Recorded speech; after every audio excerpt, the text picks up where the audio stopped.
महाप्रभु अलारनाथ गोटे छोट 12 वर्षर कुनी झीर जिद आगे हार मानि स्वयं निजे आसी ता हाथरू नहीं जाइथिले ब्रह्म कमल फूल। जगन्नाथ महाप्रभु अनसर रे थिबा समय रे ब्रह्मगिरी रे थिबा अलारनाथ को दर्शन करने को भक्त मान छुटी आसंती। यही अनसर समय रे अलारनाथ को दर्शन करिबा माने साक्षात जगन्नाथ को दर्शन करिबा सह समान। तेणु प्रत्येक वर्ष अनसर समय रे ब्रह्मगिरी अलारनाथ पाखरे प्रबल गहली होइथाय। गोटे 12 वर्षर कुनी झील हाथरू महाप्रभु अलारनाथ स्वयं निजे आसी ब्रह्म कमल फूल नहीं जाइथिले। आउ झीटी को गोटे हांडीए खीरी देइथिले। अति रोमांच भक्ति भरा एही कथाटी आपणक हृदय को निश्चिंत छुईब। दर्शक बंधु आपण माने आम चैनल माध्यम रे देखिबा को पाउछंती भागवत कथा, मालिका कथा, हरिनाम संकीर्तन, जगन्नाथ महिमा कथा एही भली आध्यात्मिक चैनल देखिबा पई आपण माने आम जय गोपीनाथ टीवी को सब्सक्राइब करि नियंतु एवं कमेंट रे जय जगन्नाथ बोली लिखि दियंतु। ब्रह्मगिरी ठारू 2 किलोमीटर दूर रे रुहंती सुकांती राउत। परिवार कहिले गोटे झियो एवं स्वामी। स्वामी तांकर सबु बेले समुद्र को जानती माछ मारिबा पई। रघुनाथ माछ धरी आनी ब्रह्मगिरी बाजार रे बिक्री करी जेतिकी पैसा रोजगार करंती ताहाकु नै तांको स्त्री सुकांती को देई दियंती। आउ स्त्री सुकांती तांको हिसाब रे घर चलाई थांती। ब्रह्मगिरीर प्रसिद्ध ठाकुर हेउछंती अलारनाथ।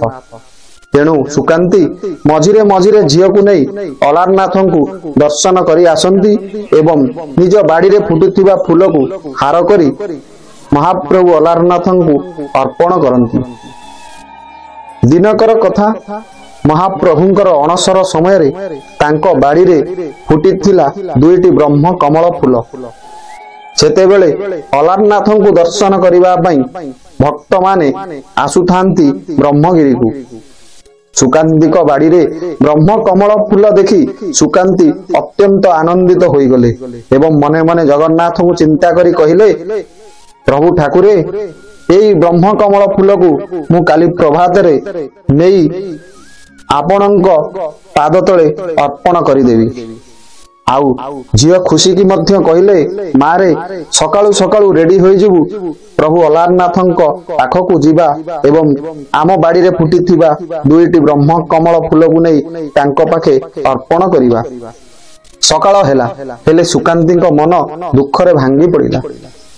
तांकर अलारनाथंक पाखकु जिबाटा हठात बंद होई गला, कारण तांकर सकाळु सकाळु मासिक धर्मघट होई गला। तेणु तांको मन अत्यंत दुख रे भांगी पड़िला। माँ को दुख रे भांगी पड़िबा देखी झियो खुशी आसी कहिला, माँ तू व्यस्त हो ना, मु तो संगरे बहुत थर अलारनाथ को दर्शन करिबा पई जाईछि। तेणु तू चिंता कर ना, मते से फूल दे, मु नहीं प्रभु अलारनाथ को अर्पण करि देई आसीबी। झियोटीर कथा माँ मन को पाइला। आउ झियो खुशी फूल तुलसी धूप नहीं अलारनाथंक पाखकु साइकल रे जाई पहुंची गला। सेतबेलकु अलारनाथंक पाखरे प्रबल गहली होइथाय। तेणु खुशी मंदिर भितर को जाई पारिला नहीं। एते गहली देखी खुशी बाहरे प्राय 3 घंटा काल अपेक्षा करिथिला। भीड़ न कमिबारु से व्यस्त होई पड़िला। धीरे धीरे समय गड़ी चलिला। दिन 3टा होई गला, हेले खुशी मंदिर भीतर को गला नहीं। सेपटे खुशीर डेरी हेबार देखी सुकांती व्यस्त होई पड़िलेनी। झियो तांकर सकाळु जाईछि, हेले एपर्यंत घर को फेरी नहीं। कुआडे गला तांकर झियो, केउठी थिबो, कोन करूथिबो, मन भितरे तांकर अजस्र प्रश्न उंकी मारिला। एपटे प्रभु अलारनाथ कोमलमती खुशी कुनी झियाटीर परीक्षा नहीं चली थांती। ତାର ଧୈର୍ଯ୍ୟକୁ ପରୀକ୍ଷା କରୁଥାନ୍ତି ଆଉ ତାର ଭକ୍ତିକୁ ପରଖୁଥାନ୍ତି। ସକାଳ ଯାଇ ଦିନ 4ଟା ବାଜିଲା, ତଥାପି ମନ୍ଦିର ଭିତରକୁ ଗଲା ନାହିଁ ଖୁସି।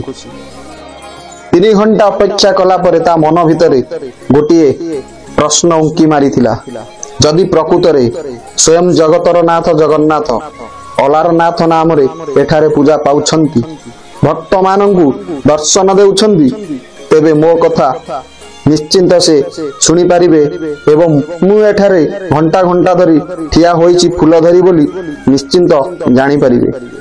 ସେ ସମସ୍ତଙ୍କ ଠାରୁ ଫୁଲ ଭୋଗ ଗ୍ରହଣ କରୁଛନ୍ତି ଆଉ ମୋ ଠାରୁ ମଧ୍ୟ ସେ ନିଜେ ଆସି ନେଇଯିବେ।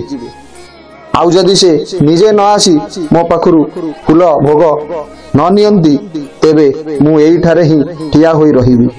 ଦର୍ଶକ ବନ୍ଧୁ, ଛୋଟ ପିଲା ଖୁସି 3 ଘଣ୍ଟା କାଳ ଅପେକ୍ଷା କଲା ପରେ ତା ମନ ଭିତରେ ଏଭଳି ଭାବନା ଜାଗ୍ରତ ହୋଇଥିଲା। ଆଉ ସେ ମନେ ମନେ ନିଶ୍ଚିତ କରିଥିଲା, ଯେପର୍ଯ୍ୟନ୍ତ ଠାକୁର ଅଲାରନାଥ ନିଜେ ନ ଆସି ତା ହାତରୁ ଫୁଲ ନ ନେଇଛନ୍ତି, ସେ ଏ ଜାଗା ଛାଡ଼ି ଯିବ ନାହିଁ। ସେମିତି ମନ୍ଦିର ବାହାରେ ଅପେକ୍ଷା କରିବ। ଆଉ ତାହା ମଧ୍ୟ ସେ କରିଥିଲା। କୋମଳମତି ଖୁସିର ମନ ଭିତରେ ଥିବା ଭକ୍ତି ଆଗରେ ଅଲାରନାଥ ହାର ମାନିଗଲେ। ସେପଟେ ରଘୁନାଥ ମାଛ ଧରି ଆସିଲା ପରେ ସ୍ତ୍ରୀ ସୁକାନ୍ତି ତାଙ୍କୁ ଝିଅ ଠାକୁରଙ୍କ ପାଖକୁ ଯାଇ ଏପର୍ଯ୍ୟନ୍ତ ଫେରି ନାହିଁ ବୋଲି କହିବା ପରେ ରଘୁନାଥ ବିଚଳିତ ହୋଇ ପଡ଼ିଲେ ଏବଂ ନିଜ ମୋଟର ସାଇକେଲ ଧରି ଚାଲିଲେ ଅଲାରନାଥଙ୍କ ପାଖକୁ। ଆଉ ସେଠାରେ ଯାଇ ଖୋଜାଖୋଜି କରିଲା ପରେ ତାଙ୍କ ନଜର ପଡ଼ିଥିଲା ତାଙ୍କ ଝିଅ ଖୁସି ଉପରେ। ସେ ଦେଖିଲେ ଜଣେ ପୂଜକ ତାଙ୍କ ଝିଅ ସହ କଥା ହେଉଛନ୍ତି। ବ୍ୟସ୍ତ ରଘୁନାଥ ଟିକେ ଶାନ୍ତ ପଡ଼ିଗଲେ। ତାଙ୍କର ଅଶାନ୍ତ ମନ ଟିକେ ଶାନ୍ତ ପଡ଼ିଗଲା। ଘଟଣାଟି କେମିତି ଥିଲା? ସ୍ୱୟଂ ଅଲାରନାଥ ଗୋଟେ ପୂଜକ ବେଶରେ ଆସି ଖୁସିକୁ କହିଲେ, ମାରେ, ତୁ ସକାଳୁ ଗୋଟିଏ ପୁଡ଼ିଆ ଧରି ଏଠାରେ ଠିଆ ହୋଇଛୁ, ମନ୍ଦିରକୁ କାହିଁକି ଯାଉନୁ? ଖୁସି କହିଲା, ନନା, ଯିବାକୁ ଚେଷ୍ଟା କରିଥିଲି, ହେଲେ ଯାଇପାରିଲି ନାହିଁ। ପ୍ରବଳ ଗହଳି ହୋଇଥିବାରୁ ମୁଁ ମନ୍ଦିର ଭିତରକୁ ଠାକୁରଙ୍କୁ ଦର୍ଶନ କରିବା ପାଇଁ ଯାଇପାରିଲି ନାହିଁ। ମୋର ଏଇ ଫୁଲ ପୁଡ଼ିଆଟି ମୁଁ ଠାକୁରଙ୍କୁ ଦେଇପାରିଲି ନାହିଁ।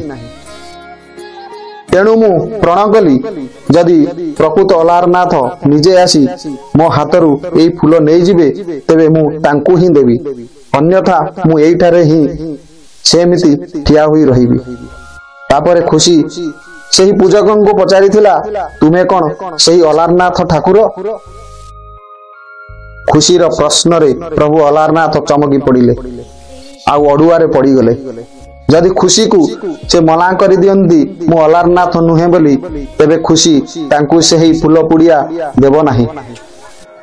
ତେଣୁ ନିରୁପାୟ ହୋଇ ଠାକୁର କହିଲେ, ଝିଅରେ, ହଁ ମୁଁ ଅଲାରନାଥ ଠାକୁର, ହେଲେ ଏକଥା ତୁଣ୍ଡରେ କହିବୁ ନାହିଁ, କାହାରି ଆଗରେ ପ୍ରକାଶ କରିବୁ ନାହିଁ। ମୋତେ କଥା ଦେ, 7 ଦିନ ପରେ ଯେବେ ମୋର ଜଗନ୍ନାଥ ମନ୍ଦିର ଖୋଲିଯିବ ଭକ୍ତଙ୍କ ପାଇଁ, ତାପରେ ତୁ ଏ କଥା କହିପାରୁ। ଖୁସି କଥା ଦେଲା, ଠାକୁରେ, କଥା ଦେଉଛି 7 ଦିନ ପର୍ଯ୍ୟନ୍ତ ଏହି କଥାକୁ ଲୁଚାଇ ରଖିବି। ତାପରେ ଖୁସି ଠାକୁରଙ୍କ ସାଙ୍ଗରେ ମନ୍ଦିର ଭିତରକୁ ଗଲା। ମହାପ୍ରଭୁ ଅଲାରନାଥ ତାଙ୍କୁ ଗୋଟେ ପୁଡ଼ିଆରେ କ୍ଷୀରି ଦେଇ କହିଲେ, ମୁଁ ତୁମ ବ୍ରହ୍ମ କମଳ ଫୁଲ ଗ୍ରହଣ କଲି, ତୁମେ କ୍ଷୀରି ନେଇଯାଅ, ସାଇ ପଡ଼ିଶାରେ ବାଣ୍ଟିବ ଓ ନିଜ ପରିବାର ବସି ପାଇବ। ଏତିକି କହି ଠାକୁରେ ଅଲାରନାଥ ଖୁସିକୁ ଆଣି ପୁଣି ସେହି ଜାଗାରେ ଛାଡ଼ିଦେଲେ। ସେହି ସମୟରେ ରଘୁନାଥ ଆସି ସେଠାରେ ପହଞ୍ଚିଗଲେ। ଅଲାରନାଥ ପ୍ରଭୁ ଠାକୁରେ ଖୁସିର ବାପାକୁ ଦେଖି ସେଠାରୁ ମନ୍ଦିରକୁ ଚାଲିଗଲେ। ରଘୁନାଥ ପଚାରିଲେ, ଖୁସି, ସକାଳୁ ତୁ ଆସିଛୁ ମନ୍ଦିରକୁ, ହେଲେ ଏପର୍ଯ୍ୟନ୍ତ ଘରକୁ କାହିଁକି ଯାଇନୁ? କଣ ପାଇଁ ତୋର ଏତେ ଡେରି ହେଲା? ବୋଉ ସେପଟେ ବ୍ୟସ୍ତ ହୋଇ କାନ୍ଦୁଛି, ଏତେ ଡେରି କଣ ପାଇଁ ହେଲା? ଖୁସି କହିଲା, ବାପା, କାହିଁକି କେଜାଣି ମତେ ଏ ଜାଗା ଛାଡ଼ି ଘରକୁ ଯିବା ପାଇଁ ଇଚ୍ଛା ହେଉନି। ମୁଁ ଏଠାରେ ବୁଲି ବୁଲି ସବୁ ଦର୍ଶନ କରୁଥିଲି, ଆଉ ତାରି ଭିତରେ ମୁଁ ସବୁ ଭୁଲି ଯାଇଥିଲି। ଏବେ ରଘୁନାଥ ଖୁସିକୁ ନେଇ ଘରକୁ ଗଲେ। ବୋଉ ପଚାରିବାରୁ ଖୁସି ସେଇ ଗୋଟିଏ କଥା କହିଲା। ଝିଅ ଫେରି ଆସିଥିବାରୁ ସମସ୍ତେ ସବୁ ଭୁଲିଗଲେ। ଠିକ୍ 7 ଦିନ ପରେ ଖୁସି ତାର ବୋଉକୁ କହିଥିଲା ସେଦିନ ତାହା ସହ ଅଲାରନାଥଙ୍କ ପୀଠରେ କଣ ଘଟିଥିଲା। ମହାପ୍ରଭୁ ଅଲାରନାଥ ସ୍ୱୟଂ ଆସି ତା ହାତରୁ ନେଇ ଯାଇଥିଲେ ବ୍ରହ୍ମକମଳ ଫୁଲ ଏବଂ ତାକୁ ହାଣ୍ଡିଏ କ୍ଷୀରି ଦେଇ ଯାଇଥିଲେ। 7 ଦିନ ପରେ ମହାପ୍ରଭୁ ଜଗନ୍ନାଥଙ୍କର ନବଯୌବନ ବେଶ ହୋଇଥିଲା ଆଉ ଶ୍ରୀକ୍ଷେତ୍ର ପୁଣି ଚଳଚଞ୍ଚଳ ହୋଇଥିଲା। ମହାପ୍ରଭୁଙ୍କୁ ରତ୍ନ ସିଂହାସନରେ ଭକ୍ତମାନେ ଦର୍ଶନ କରିଥିଲେ ଆଉ ତାପରେ 9 ଦିନ ବ୍ୟାପୀ ଶ୍ରୀ ଗୁଣ୍ଡିଚା ଯାତ୍ରା ଅନୁଷ୍ଠିତ ହୋଇଥିଲା। ଦର୍ଶକ ବନ୍ଧୁ, ଏହା ଥିଲା ପ୍ରଭୁ ଅଲାରନାଥ ଏବଂ ଗୋଟିଏ ଛୋଟିଆ ଝିଅର ଜଗନ୍ନାଥ ମହିମା କଥା। ଯଦି ଆପଣମାନଙ୍କୁ ଏହି ଭିଡ଼ିଓଟି ଭଲ ଲାଗିଥାଏ, ଆପଣଙ୍କ ହୃଦୟକୁ